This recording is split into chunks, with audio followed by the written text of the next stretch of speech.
Welcome to the Excel Pod.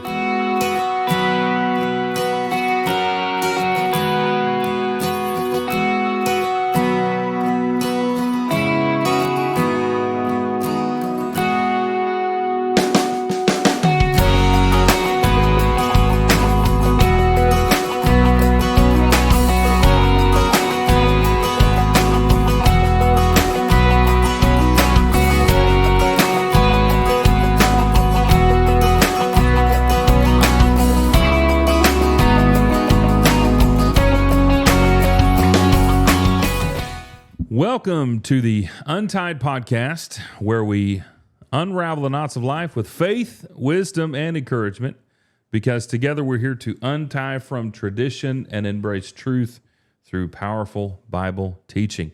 My name is Garrett Bernethy. I'm one of the hosts of the show, along with my very good friend Corey Sawyers.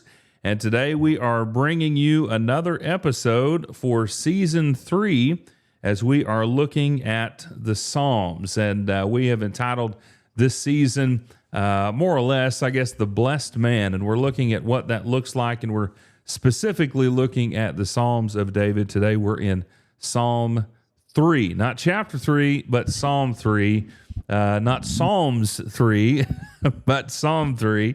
And we're going to talk about things in regard to that today. But first, before we do anything, we've got to break into our normal bannering session where we just talk about all things good in life, and that is the What's Been Cooking segment of the show, which I'm always excited for. So, Corey, brother, what's been cooking? Well, not much. We've been so busy. We honestly haven't been doing a lot. You look sharp in the vest, by the way. Well, thank you. But I think the only really home-cooked meal we've had in the last week is Melody made a big pot of soup. I'm not sure what it is called, but it's basically, you would think it was just cheese dip that you'd made for like Rotel or whatever. Yeah. Except it's got I think maybe some beef broth in it and stuff to make it a little bit more soupy. But Melody likes to eat hers over crunched up tortilla chips. I like to eat mine with cornbread, but I think every soup is better with cornbread. So anyway, but yeah, we just been on the run, it seems like, here lately. I told Melody the other day, I said, we just need to eat some vegetables. And so she did. Well, I said there's another night we did cook at home. We took some smoked sausage and sliced it up into little coins and fried that up and dumped some peppers and onions and hash browns in there and just made a big one-pot fried conglomeration. And then yesterday I got home for lunch and there was about a half a bowl of that soup left. And there was about a half a bowl of the sausage potato mixture left. And so I just put it all together and microwaved it and called Melanie. I said, all right, I just found the way to make that soup even better. And so it's kind of a potato-y, cheesy, spicy. I don't know. It was good, though. Yeah. Well, I think you've just shown what part of life. This is what you have to look forward to, young folks who are out there tuning into the Untied Podcast, is that you're going to come to a moment in your life where you're like, we need to eat more vegetables. Yeah. She made green beans with it, and I'm like, yeah, I probably needed that a little bit. So, oh man, I too have joined more of the vegetable train. Not all of the vegetable train, but there's a lot more stuff that I like. But I'll tell you, I'm really excited about this weekend. It is OU Texas weekend. Red River Rivalry is here. The 3 R's have come to town. Or are going to Dallas, I guess I should say. And beef ribs are what we'll be cooking this weekend. So, that's awesome. You know, we've always talked about our smokers. I don't know if I told you this, but my motor went out on my Traeger, and the first time I've actually replaced it twice, but the first time was because the pellets in there got wet. And where that auger is, and when it happens, man, that stuff just becomes like concrete. So it just stripped out that original motor. Otherwise, it would have been fine. So that was probably more my fault than anything. But then I replaced it, and that motor I think it always had some kind of issue. Just bought it off Amazon. But the new ones that are out, they're a little bit more stronger. They're supposed to regulate temperature better. And so, those things are so easy to change out. It took me about, 5 minutes to change it out. And so now that thing is back up and going and ready to go. So have a buddy here in remember the church here in Hydro, and he butchered a couple cows, and he said, "Here, this is what we're having," and he gave me a bag that's got 7 racks of beef ribs in there. So we're gonna have some fun with that. Maybe sprinkle a little gospel on there. Something that'll be good, and I'm looking forward to. I love a good beef rib. Yeah. Well, I've had beef ribs one time at a restaurant. I had a buddy of mine that had bought a whole cow, had it slaughtered, and he told me one day, he said, "Have you ever smoked?" He knew I liked to smoke meat. He said, "Have you ever smoked beef ribs?" And I said, "No." And he said, "Well, when I got my cow slaughtered, I got the ribs. And would you be willing to try them?" And I told him, I've told you before, my 2 rules when anybody asks me. Number 1, if I mess it up, you can't be mad at me. Number 2, you have to let me help you eat them. And he said, "Well, of course." And, we were kind of talking about when we might do that. And a couple of weeks before it would have happened, he called me. He said, "Dude, I got bad news." And I said, "What?" And he said, "I was walking out to my shop." And he said, about halfway between the house and the shop, I smelled something funny. And when I got out there, his freezer had quit and he didn't know it. And that whole thing was ruined. And so we didn't get to do it. So I want to do that one day. But this week is also not as big a deal as that rivalry, but it's Tennessee-Arkansas, which is the warm-up for the 3rd Saturday in October, which in our opinion, Alabama. It's the biggest rivalry in college football, of course. And so it's funny because we were off this past week. We went 4 weeks in a row. We were at number 15. We would win, we'd stay at 15. We'd lose, we'd stay at 15. We have an off week and don't play anybody, and we move up 3 points. So yeah, that's how we were.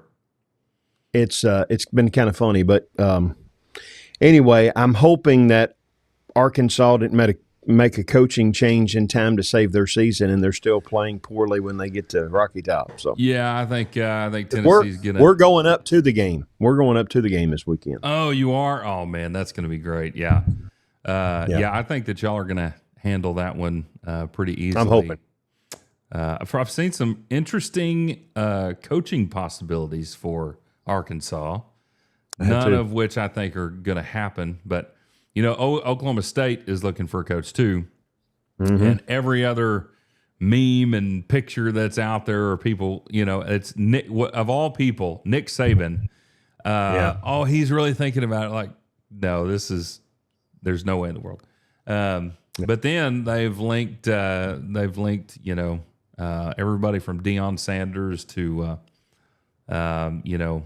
several coaches to the Arkansas job. I don't know what's going to happen there, but it seems like Arkansas is always on the cusp of being a powerhouse, but they never really cross that line.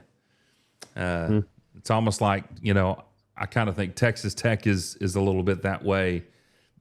Right now those dudes are rolling.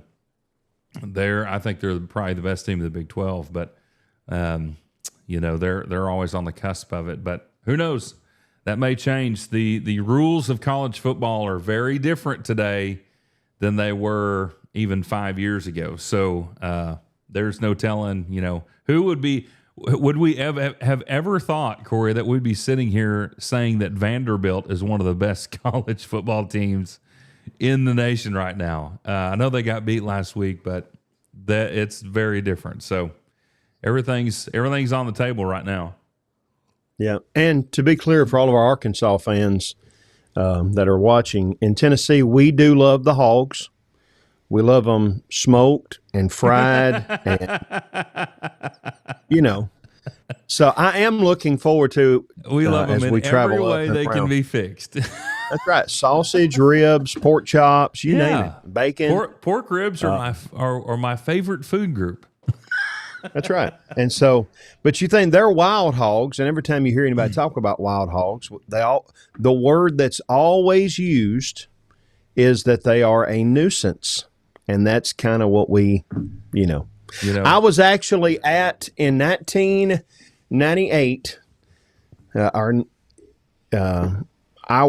national championship year. I was actually at Tennessee whenever we played Arkansas. And if you remember way back in the time machine, the Clint Sterner stumble fumble, I was at that game. It was pouring down rain, and we were trailed the whole game.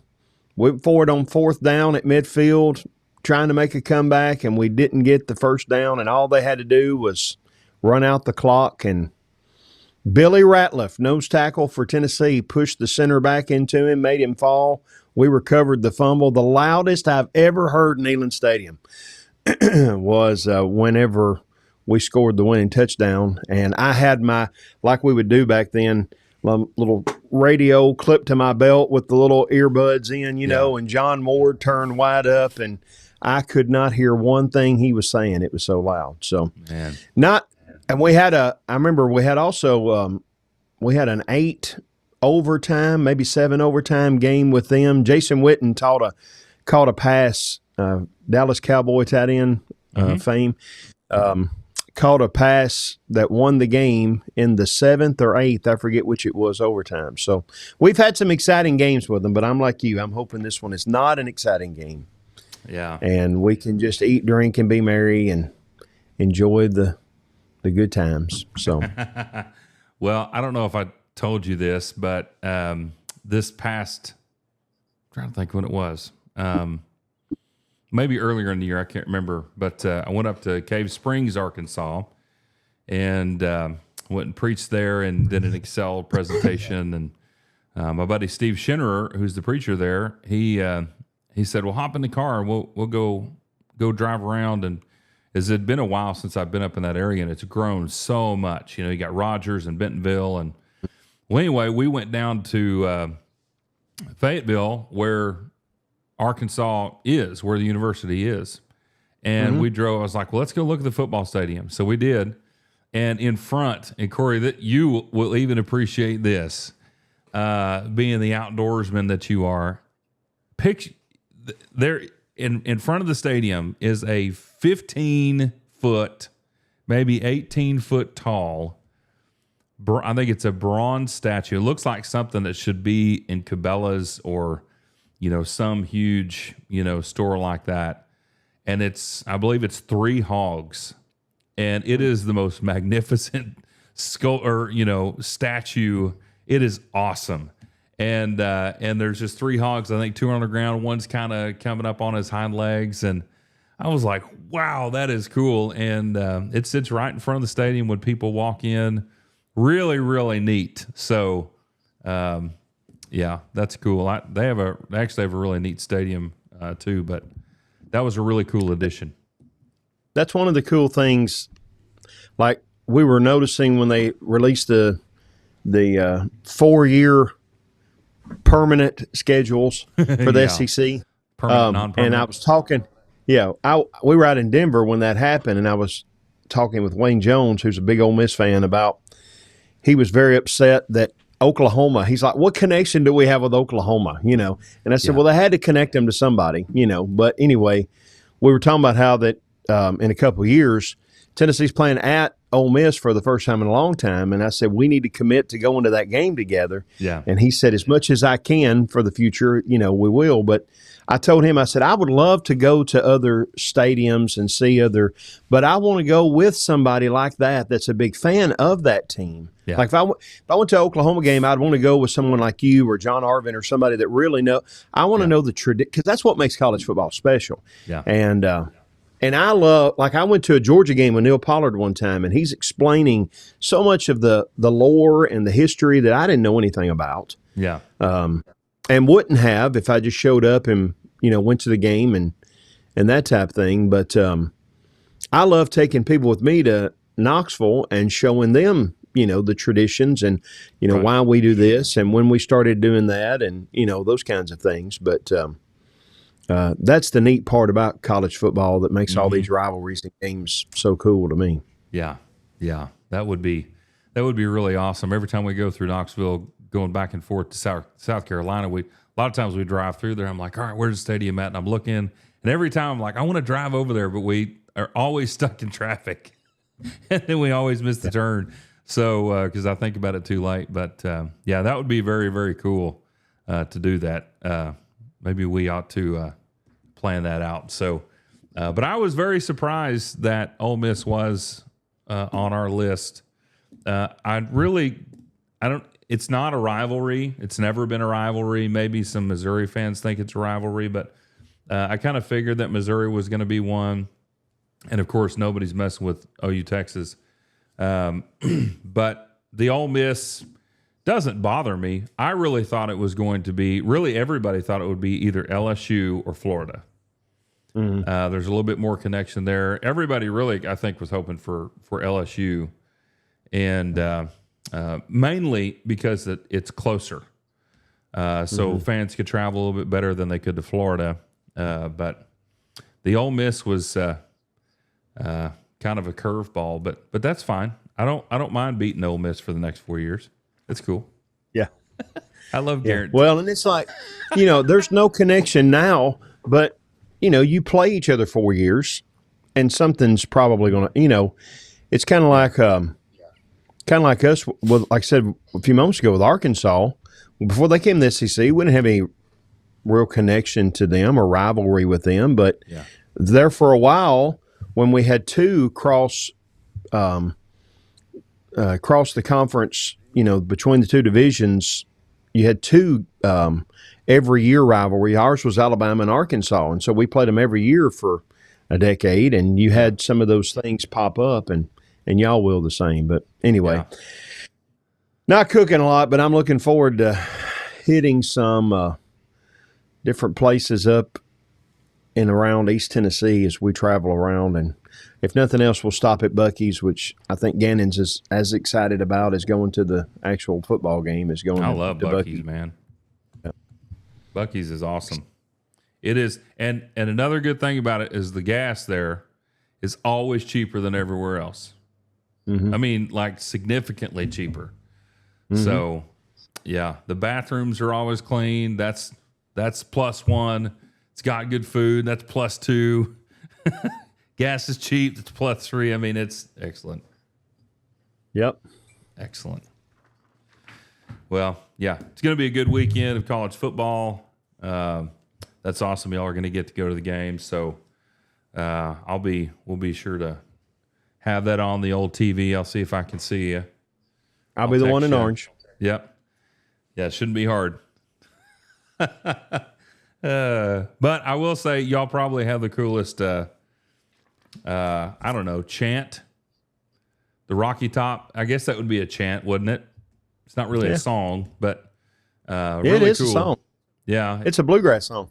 Yeah. So that's a pretty cool thing, to get on and, I'll always see videos coming across social media and it's of that and, the stadium. I love how all the stadiums now have the new lights where they're on and off and they're different colors and that just adds to the atmosphere. So that is really cool and definitely rooting for Tennessee this weekend and not for Texas at all, ever in my life.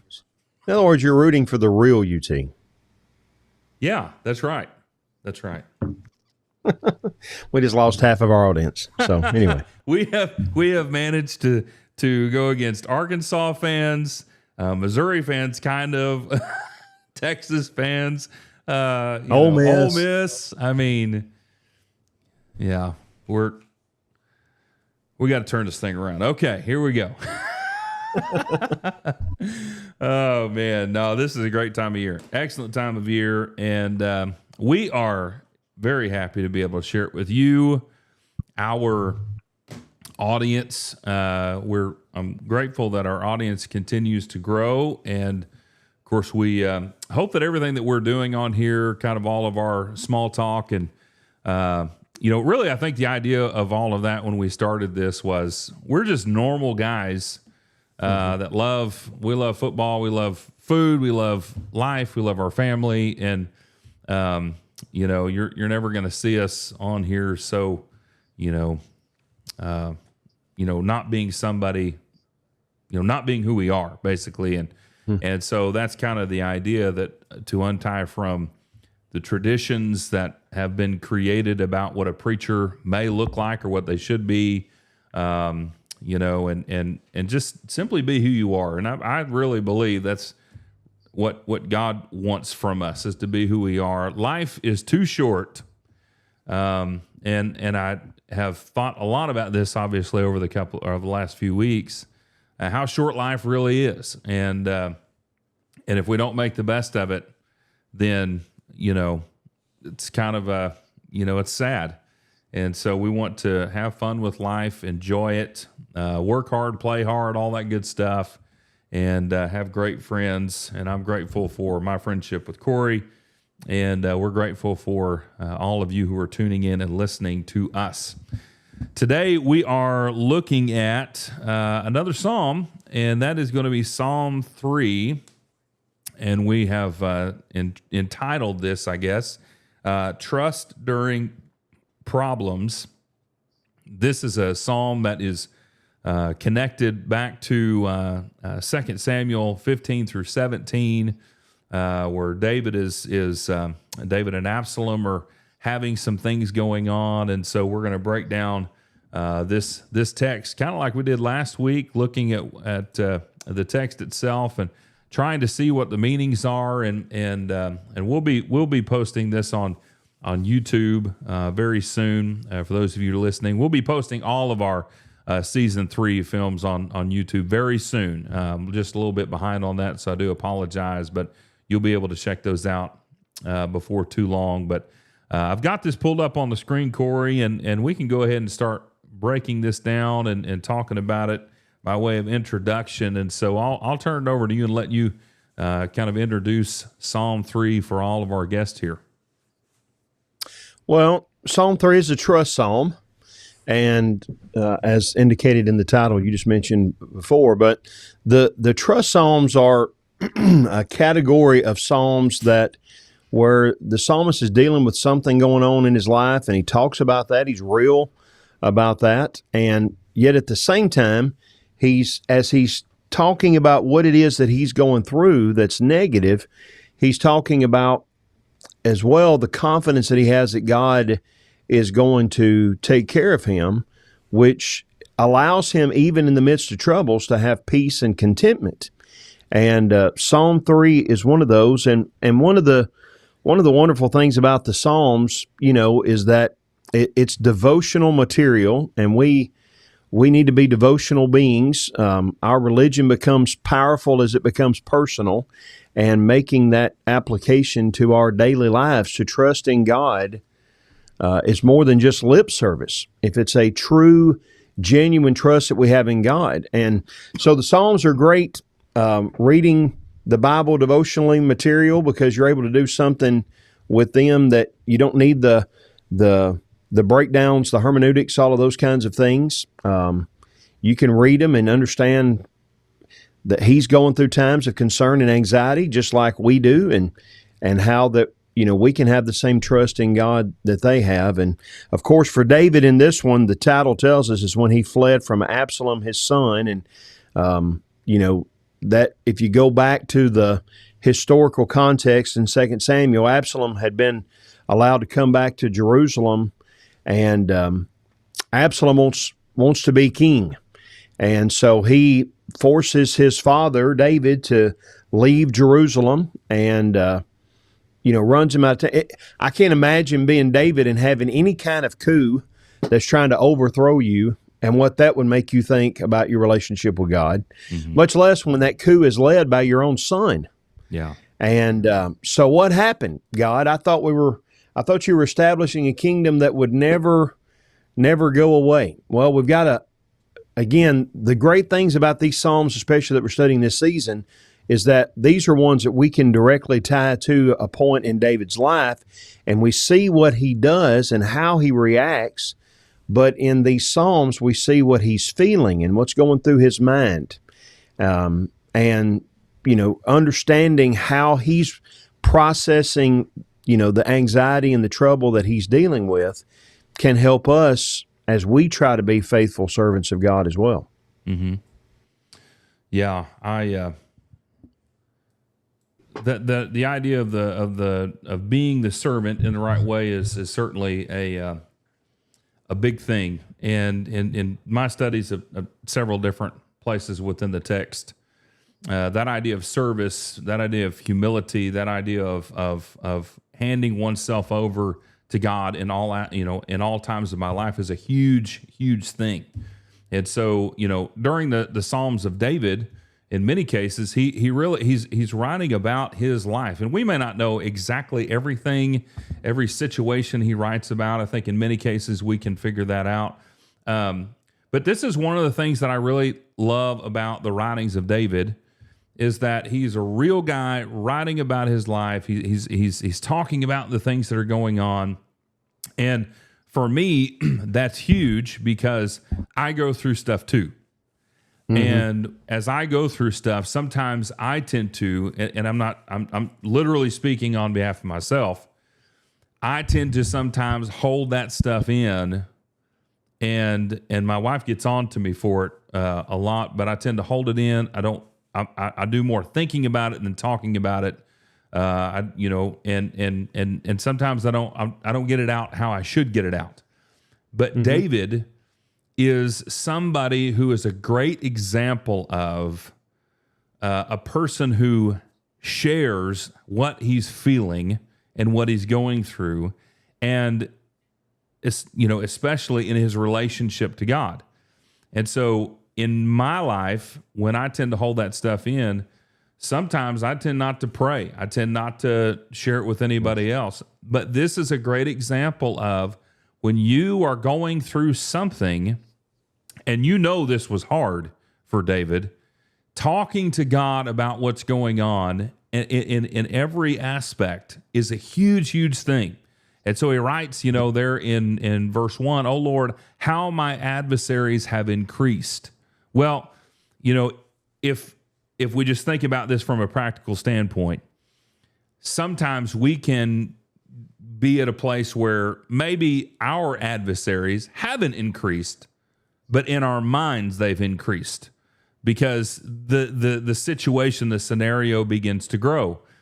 But in a literal sense, it could also be that they have increased. So one person who's upset spreads to many who are upset. And so there's a lot of scenarios to think about this, but he's going to God and saying, to me, whether literal or not literally, and we can get into the context of what this actually is. My adversaries increased. That's how he feels. Many are rising up against me. Many are saying of my soul, there is no deliverance for him in God.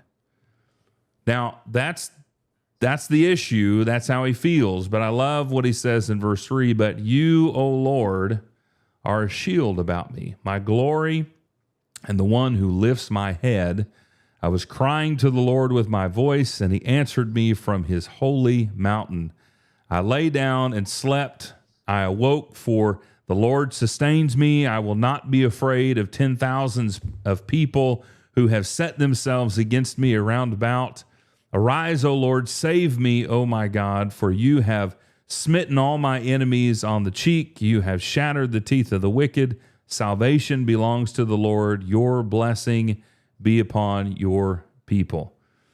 Now, that's the trust is, something that really shines throughout this, that no matter what's going on in life, I'm going to trust in God more than trying to figure out how I want to say this. I'm going to trust in God more than, how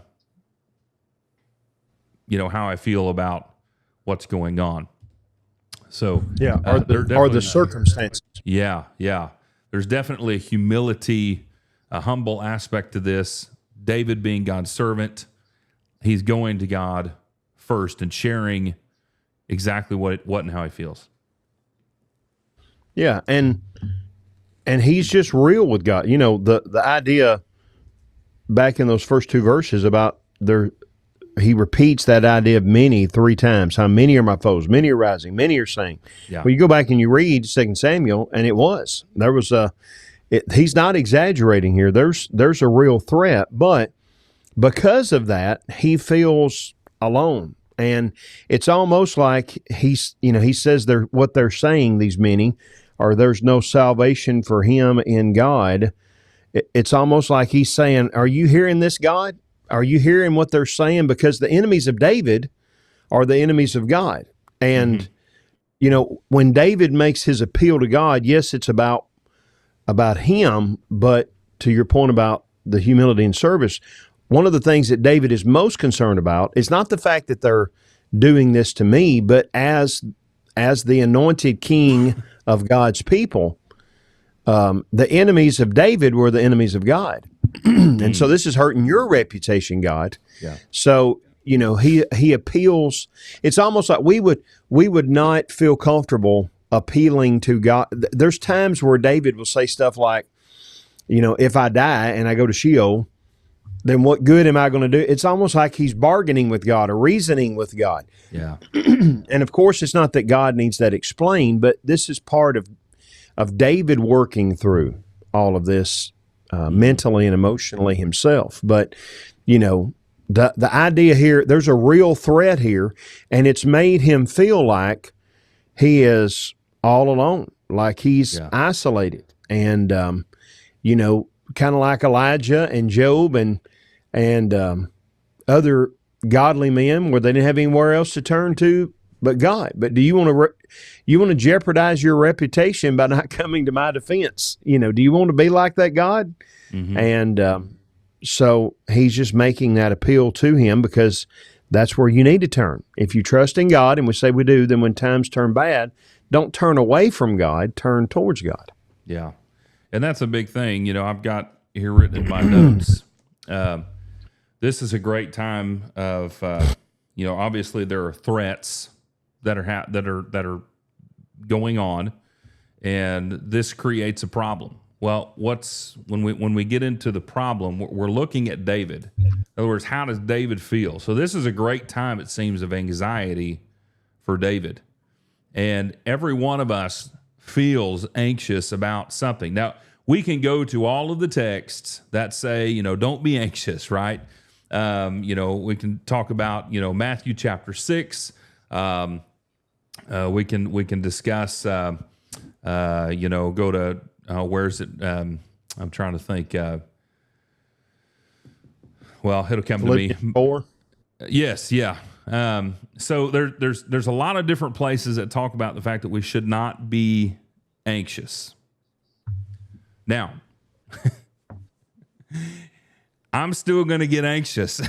I don't know how to get around that. There are times that I'm going to be, there are going to be times that I feel anxious about things. I'm going to be stressed about things, and so, it really is hard to get away from that idea, and so. This is a part of life when you have a lot of stuff going on and it's negative. There really are people against you, or maybe a situation is got you in its grips. This could probably we could probably put a lot of different scenarios in here. There's a lot of things that can cause anxiety, a lot of things that can cause stress or worry. I know Jesus said, don't worry about tomorrow. Tomorrow will take care of itself. Okay. But, when a situation is stressful, it's stressful. And so what do you do with that stress? What do you do with that anxiety? That's really the question here. My adversaries have increased. Many are rising up against me. Many are saying of my soul, there's no deliverance from him. So he's got a lot of stuff going on. But here's the beautiful thing I think about it is as we move from this great problem that he has to who he needs to go to. He goes straight to where his adversaries can't get him. He goes to where he has the most protection, and that's with God. But so the right kind of mindset can offset the anxiety that one feels in life. So he says, here's my deal. Here's what I'm struggling with. And in many of these cases, I can see, maybe tears coming down his face. He's very stressed. He's sitting there on a rock by a cave. He's sitting in the middle of a field, wherever he might be. And he's pacing. He's really going through it. I know this is going on, but you, oh Lord, are a shield about me. So he's going right back to the one that he trusts, the one that he loves, the one he knows is there. No matter what everybody else is saying, he's going to be there. Yeah, and that's kind of the thing. We're gonna have worry and stress sometimes, but do what you can do about it. And then after that, are you okay with just turning over the Lord and trusting Him and saying, okay, however this works out, I know God is going to use it. And ultimately, he's pacing at that cave, but eventually he gets to the point where he's going to lie down and sleep, which is usually what we don't do when we're worried. Well, I didn't sleep at all last night. Why not? Well, I was so worried about it. Mm-hmm. Well, did you pray about it? Did you turn it over to God? And I think it's cool too. You mentioned that he says, you're a shield about me, my glory and the lifter of my head. But the fact that he calls him a shield, because David is a military man, and there's a number of places in the Psalms that he talks about God being a shield or protector for him. It's really a cool thing.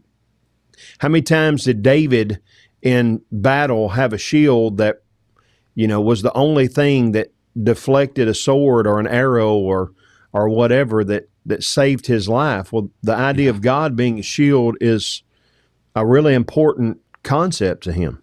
Yeah. Yeah. And that's a really awesome thing to think about.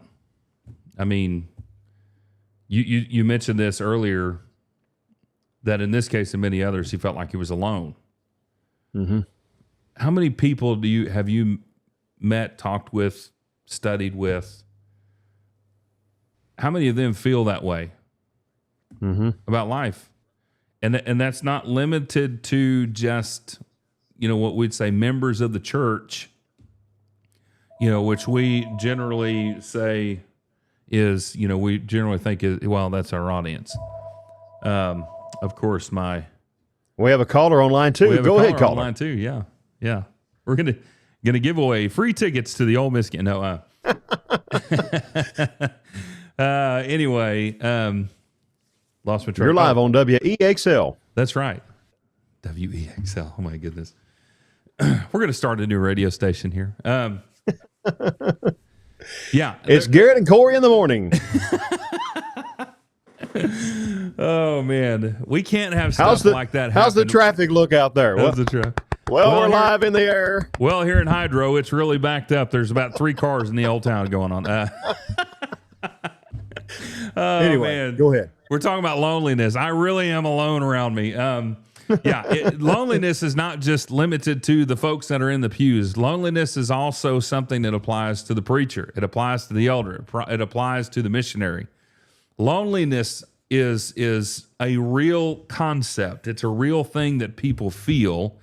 And in many cases, not all cases, but in many cases, loneliness is only something that we have constructed in our mind.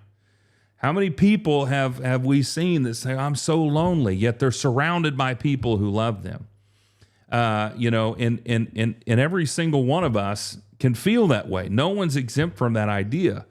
David had a lot of people around him. He had servants, he had wives, he had children. He had a lot of people around him. But he had God behind him, and his focus was not on, all these people around me. The focus was, I've got God with me. And to use Paul's words in Romans 8, if God is for me, I'm changing it a little bit, then who can be against me? So he knows no matter what's going on, no matter how he feels, he's not alone. God is there. And I think that's such a huge thing for all of us to think about in our life. No matter what's thrown our way by whomever, God is a shield that's there for me. I love that. And this is a song, right? No, have you heard the song? Yeah. You're a shield about me, my glory, the one who, I think the song goes, the lifter of my head. I don't know, it has that whole sentence in there, but man, meaning my head is down because I'm so worrisome. I'm so anxious. I'm so stressed. I don't know what to do, but because you're with me, you lift my head to keep walking forward. Mm-hmm. It's awesome.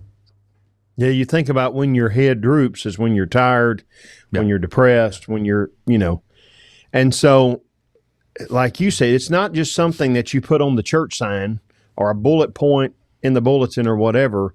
We'll say, you plus God equals the majority or whatever. Me plus God equals, well, that's what he's saying. There's many are my foes, many are rising, many are saying, and then he turns right around and he's going to say here in just a minute that I'm not going to be afraid of many thousands of people. Well, what was the difference? What happens there in verses 3 and 4? And, you think about his problems. These enemies are resisting him and they're ridiculing him. But there's 4 things in verses 3 and 4 that God does for him. He says he's my shield, which we already talked about. He's my glory, and that word just means honor or riches or splendor or something of that nature. He's my strength because he's the one that lifts my head when I'm too weak to lift my own head. And then the 4th thing is he's my Savior. I cried aloud to the Lord, and he answered me from his holy hill, which would be Mount Zion, where the Ark of the Covenant is. But God is everything. Everyone is against me, but God is my everything, and that's why I can trust and have confidence. Mm. Yeah. And verse 5 is pretty cool. Hey, before you go to verse 5, can I say one more thing? Yeah. That we haven't pointed out, and I don't think we did last week either, but you did such a good job reading this text, because when you got to the end of verse 2, you didn't say Selah. It's not showing up on yours there. Yeah, I'm noticing that. Yeah. It's probably, if you go up to the little 3 little dots up there, it's probably a visual filter that's not been checked. Oh, up here? Well, I don't see it up there right now. But anyway, that's not necessarily anyway. But you'll notice if you're looking in a hard copy Bible or whatever, in the end of verse 2 is Selah, the end of verse 3 is Selah, and the end of verse 8 is Selah. Yeah. And when you're doing the scripture reading or you're preaching, that's not something that you need to read, because it was a notation for the way they would sing it as they would sing these songs. And it just means there's a pause or an interlude. Mm-hmm. And what your mind does automatically when there's a pause, it's one of the reasons why when you're preaching or teaching, it's so powerful to pause, because our minds are made as such to where when you're listening to something, when someone pauses, you automatically rewind and replay that in your subconscious again. So he's wanting to emphasize at the end of verse 2, there's no deliverance for him in God. That's what everybody is saying. And then verse 4, he's wanting to emphasize, I cried aloud to the Lord, and he answered me from his holy hill. That's something to pause and think about. That when it seems as if no one else cares, there it goes. It's just hidden over on the right side of the screen. Yeah. When it seems no one, and it hover over that 3 beside the Selah at the end of verse 2, it'll probably tell you. Selah means pause, crescendo, or musical interlude. Yeah, so it's making you think about what he just said. So it's kind of like emphasizing the main points of this. When everyone is saying there's nowhere to turn. And how many times have we felt that way? Yeah. And then verse 4, but when I called to God, when no one else cared, God saved me. Mm-hmm. And then pause and think about that for a minute. Yeah. And then move on to what you were going to do in verse 5. Yeah, which I don't know, you may agree with or disagree with this, but we talked about that meditate word in Psalm 1 and verse 2, and it's almost like this, this way that he would have written this music basically is stop, meditate on what you just said before you move on to the next one. Mm-hmm. So, chew on that for a little bit.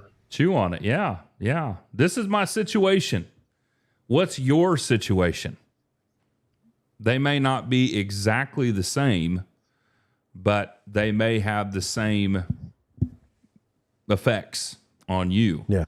So pause. Yep. There is no deliverance. That's the message that I'm getting. Now pause and think about that. But you, O Lord, are a shield about me, my glory and the one lifter of my head. I was crying to the Lord with my voice, and he answered me from his holy mountain. Now pause. Consider that.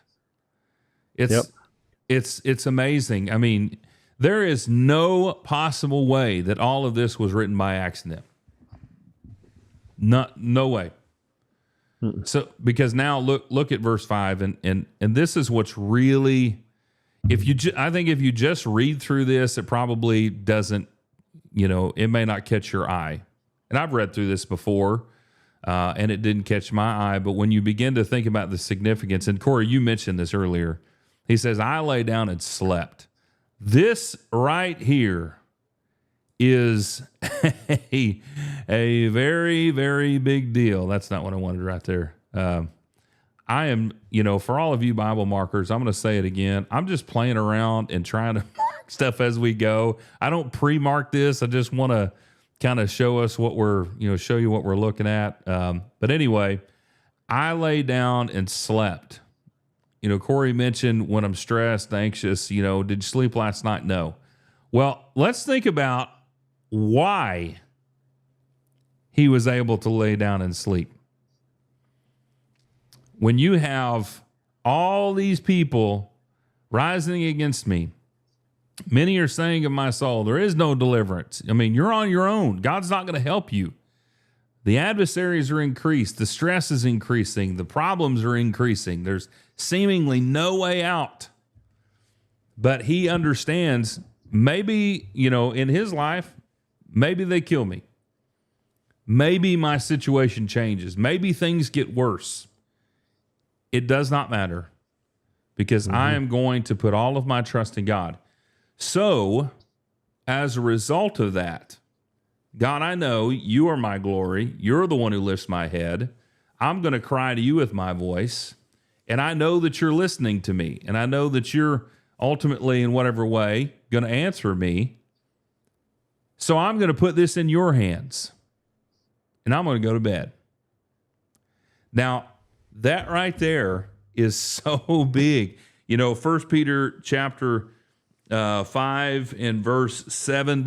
I think this kind of falls in line. I'm casting all of my anxiety on him because he cares for me. I'm going to throw it your way. I'm going to let you handle this. I'm going to go to bed and we'll think about it tomorrow. That's pretty awesome. Yeah. And you think about like Philippians 4 and verse 6 and the peace that passes understanding. And, John chapter 14, verse 27, the peace that we have from Jesus. The world doesn't understand that, but it's something we can only have when we have a relationship with God. Yeah. Yeah.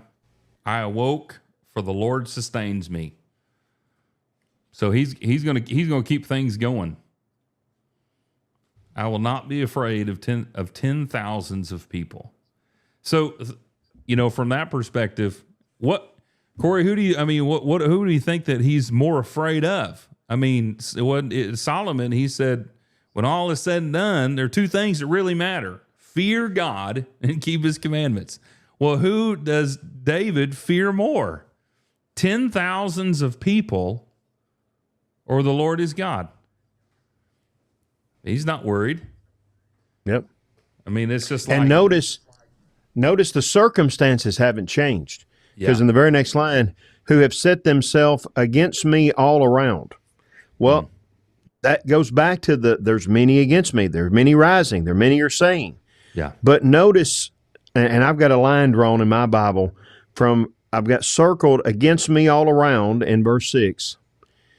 And then I've got circled in verse 3 a shield about me and a line drawn between the two. Yes, there's people all around me, but guess what else is all around me? The presence of God. Mm. There's no weakness to the Lord's defense. So what's the worst thing they're going to do to me? They're going to kill me? Yeah. God still got me, Yeah. Having that kind of faith and trust and confidence is what David had and what we need to have as well. Mm-hmm. Yeah. It's the trust, you mentioned right when we started, this is a trust psalm. This is somebody who's literally putting all their eggs in that basket with God and saying, I don't know what's going to happen, but I know that I'm good with you, and so I'm with you. And there are so many great examples of this concept throughout the text. I mean, amazing story. Gideon in his 300 goes against thousands of people. What would be going through your mind if you're Gideon? Like, this is crazy. This is nuts. But he goes down and they win. And they win. And it's unbelievable. David goes and faces this giant of a man. Everybody's looking at David going, you're nuts. And even let me give you another one that maybe is a little bit more parallel to what we might go through. The Lord tells Ananias, the guy that everybody's afraid of that's killing Christians left and right?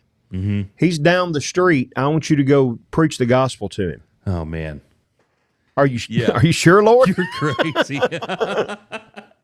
There's no You want way. me to go down there? Well, I mean, even when Jesus turned he turned his face, or he turned, can't remember exactly how it says it, but he turned his nose toward Jerusalem, and he's told the guys what's going to happen. The apostles know what's going to happen. We get on to Peter for so many things. Like, why are you talking to our Lord like this? Peter didn't see him like that. He's like, you're not going over there. You're crazy. You know what they're going to do to you. You're nuts. But Yep. there's this trust that faithful men and women have that is just outstanding. I don't know what other word there is for it. And it's something, brother, it's something I'm trying to still figure out in my life. How can I go through these situations that I go through, and how can you go through the situations you go through and trust God more than myself? Trust God more than the people I love. Trust God more than the fear that I may have that's going. It's outstanding. Well, I'm glad you asked that question. People are going to think we rehearsed this. We did not. But that's exactly what the last two verses in this psalm tell us. All of these trust psalms have a point where he's going to reflect back into the past and say, the reason why I can have this trust is because God has always, maybe he's talking about past events. Maybe he could be really confident in God and trusting that he's going to, but he says, you strike all my enemies, you break the teeth of the wicked. You can look at that as what he is going to do or is currently doing, or this is like the pattern that I've seen, which I think is kind of what he's doing here. Why would I not trust in God? Because he has helped me so much through the years. And you think about like passages like James chapter 1, we're leading our mind to think about trials in the right way. Well, part of that is, yes, this is a trial, but think back to all the other trials. Did God get us through that? Maybe not the way I wanted, but did everything turn out, or like in, I had another thought and it died of loneliness. But you think about the idea of what we're doing in our lives. 2 Corinthians chapter 1 is the other one I was thinking of. What we go through in our lives, and when God comforts us, how we can use that to comfort others. We ought to grow on what has happened in the past, and maybe not with us, but even like you're talking about. When I'm studying the book of Judges and I read about Gideon, well, if God can get Gideon through that, he can get me through this. When I'm reading about, Ananias in the book of Acts, well, if God got him through that, he can get me. And even I think, and here's where I'll get you and me in trouble, but a biblical concept called witnessing that we don't want to use, but the idea of just talking about how God has helped me in my life. If we talked about that with each other, how much strength could we get from each other, right, in doing those things? Mm-hmm. Yeah, I agree wholeheartedly. To know that other people are going through the same stuff that you are, them talking about their life. Another one that I thought about, and this is one probably most people had already thought about while we're talking about this, but even when Moses is at this burning bush, go back to Egypt. You're nuts. No way. I'm not doing that. That's how I would feel like, going into a crazy situation, but to see all of these things incorporated into people's lives, and when they share that stuff with you, that only does one thing, at least for me.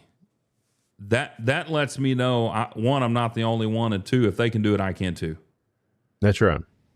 And that I think that's a huge thing that David is sharing, within his writing, for us, in all this time of struggle and trial and anxiety and worry and stress.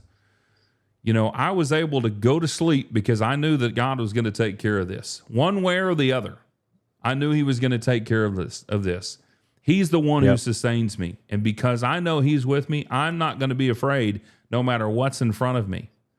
And they can set up camp around me. They can plan. It does not matter to me because I'm going to stand with the Lord, and I'm going to always stand with him. And I know that if he chooses to do so, he is going to take care of those enemies. He's gonna do whatever he needs to with those enemies. In all times and all cases of life, salvation always belongs to the Lord.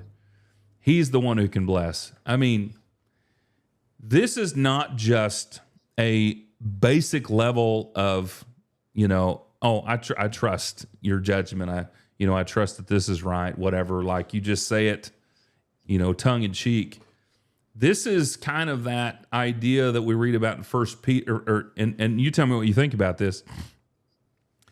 It's kind of the same thing that we read about in 1 Peter 2, 20 through 25, where it talks about the fact that Jesus entrusted himself to God while he's on the cross. That's, obviously he's quoting Isaiah 53. But then in chapter 4 and verse 19, he tells the Christians that they're to do the same thing, to entrust themselves. Well, the idea of entrusting is like the giving, putting all of your being in the hands of another. That's exactly what Jesus did. And put everything that I am, God, in your hands. And the Christian is to do the same. I think that this is a great example of somebody, and I realize that David was not always perfect. He's going to have strong moments. He's going to have weak moments. But in this trust psalm, I really think this is a great example of a man after God's own heart saying, I know this is a bad situation, but I'm putting all of my trust in my life and my soul in your hands, and whatever you want to do with this, I'm good. Yeah. I'm going to go to bed. Mm-hmm. Yeah, and not to steal your thunder from your anchor thought here in a minute, but steal it. That idea of salvation is, and this may not be where you're going anyway, but that idea of salvation, that word in the Hebrew most of the time in Psalms, he's not talking about saving from sins. That's the way we think of that idea of salvation. Yeah. Most of the time in Psalms, it's about saving me, helping me from whatever it is I'm dealing with. But there's 3 times it's used in this psalm that I think kind of wraps up everything he's saying in this psalm. The first one is in verse 2, what people are saying, there's no salvation for him in God. The second time it's used is verse 7, where he's calling out and saying, save me, oh my God. And then the third time it's used in verse 8, salvation belongs to the Lord. So what is he saying here in this trust psalm in a nutshell? When you're going through troubles and you're going through times that, the chaos in the world seems like it's turning upside down, you're going to be tempted to think that God's no help. Where is God? Why did he let this happen? Whatever. But if you will call out to God, turn to God, put your trust in him, he is the one who can bring help and peace. He is the one that can help you get through those times. And ultimately, as we understand salvation on this side of the cross, he's the one that eternally is going to make things right for us as well. So I love being, I'm simple-minded. So I love kind of trying to, what's the bare bones of this? Well, it's all about, I can trust, even though people say you can't trust God, if I call out to God, I can trust God to take care of me. Yeah. That's a I don't know if this would be the right phrase, but a supreme confidence, like the highest level of confidence that you could possibly have, to be able to walk into a fire like Shadrach, Meshach, and Abednego. Whatever happens, happens. Yeah, he can save us, but if he don't, he's still God. If he don't, I mean, the world, Satan has done a great job of convincing the world that if our situation in life is not good, it is somehow God's fault. And that's simply not true.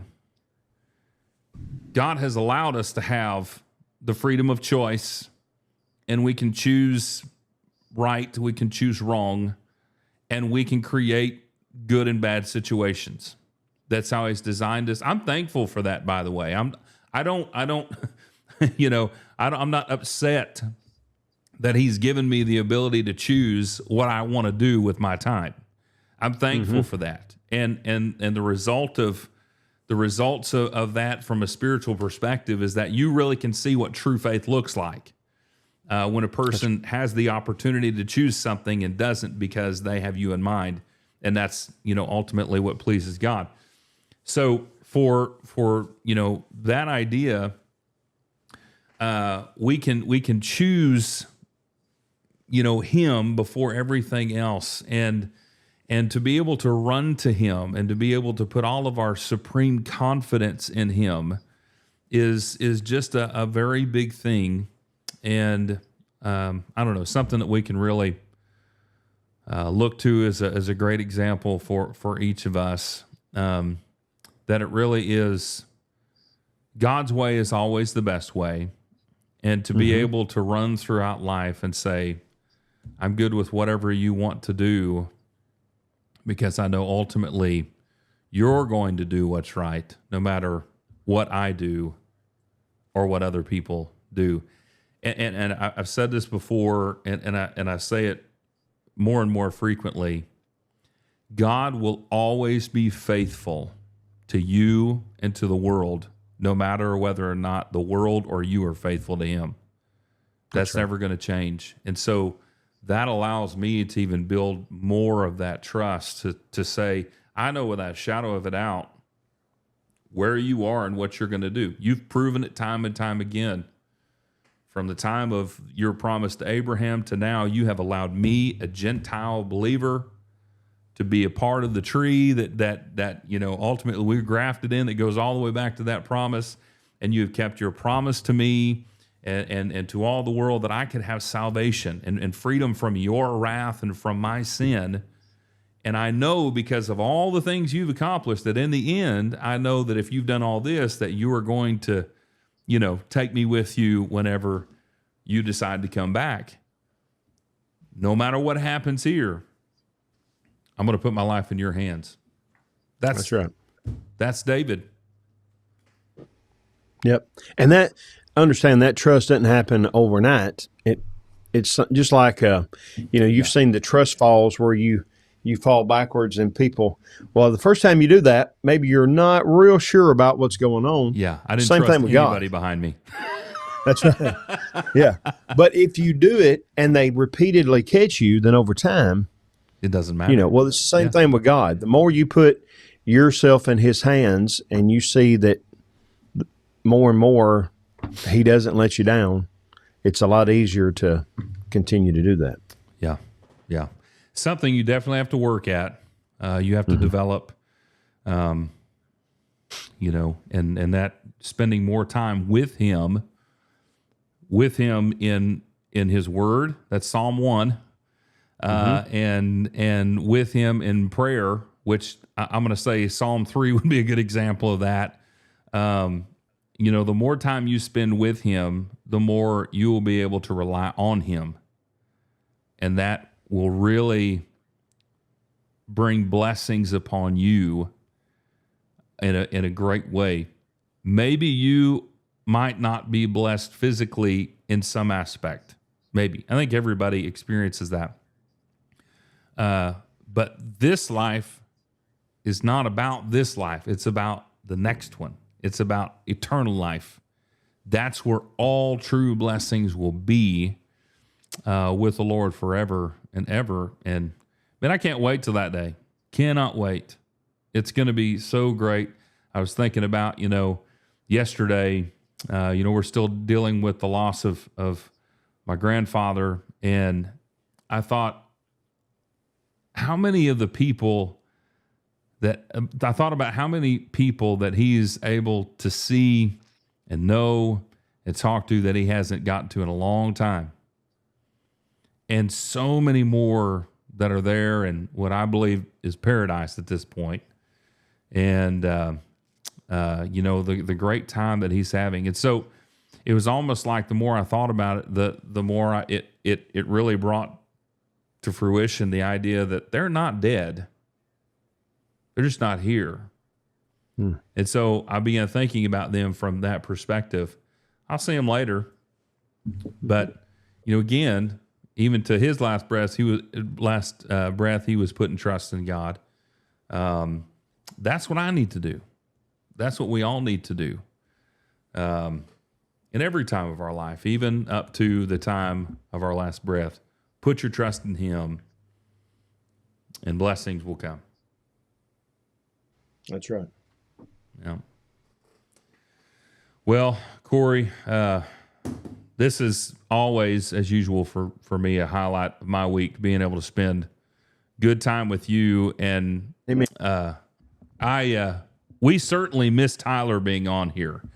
But so far, this has been my favorite season because of how we've been able to dig in to the text. And when Tyler's added back in, it'll make it even better just because of the thoughts that we're able to share and dig in. And I really hope that all of you who are listening and tuning in, I hope that you're gleaning something from this. If nothing else, that we're generating some thoughts of study in your mind so that you can take the things that we've talked about and go study them and think about them, meditate on these things on your own. So, Corey, any last thoughts that you'd like to share before we call this episode a wrap?